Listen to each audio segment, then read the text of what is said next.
నిన్న చర్చ జరిగింది. చర్చ విషయంలో పూర్తి స్థాయిలో అందరికి అవకాశం ఇచ్చినాం. ఆ తర్వాత స్పష్టంగా జూన్ 2, 2014 నుంచి రాఘవ కన్స్ట్రక్షన్స్ మీద ఆరోపణ వరకు సిబిసిఐడి విచారణకు ఆదేశిస్తున్నామని ఇదే సభలో చెప్పినాం. వాళ్లకు రాజకీయం కావాలి. ఈ రోజు కుర్చీలో పడ్డ ఎలుకలాగా తయారైంది హరీష్ది, కేటీఆర్ది.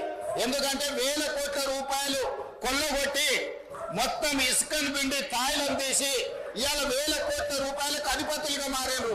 సిబిసిఐడి విచారణతోటి ఆదేశాలు ఇచ్చినంబడే కేటీఆర్ హరీష్ ను బండబూతులు తిట్టిండు. బయటకు పోయినాక నీ పుణ్యమాని వచ్చి నా మీదకి విచారణ వచ్చింది, ఇప్పుడు నా మీద కూరేటట్టున్నదని అక్కడ సంతోషరావు ఫోన్లు చేసి నీకేమన్నా తల్లిందా, నువ్వు పంటమల్ల బ్లాక్ మెయిల్ శ్రీనివాస్ రెడ్డి జైలుకపోయి వాళ్ళ తమ్ముడు మహేష్ రావు గారు బాలానగర్ లో భూమి రాయించుకున్నాడు. కంపెనీ నుంచి 100 ఎకరాల భూమి అక్రమంగా ధరణిని అడ్డం పెట్టి భూ బదలాయింపుకు పాల్పడ్డాడు.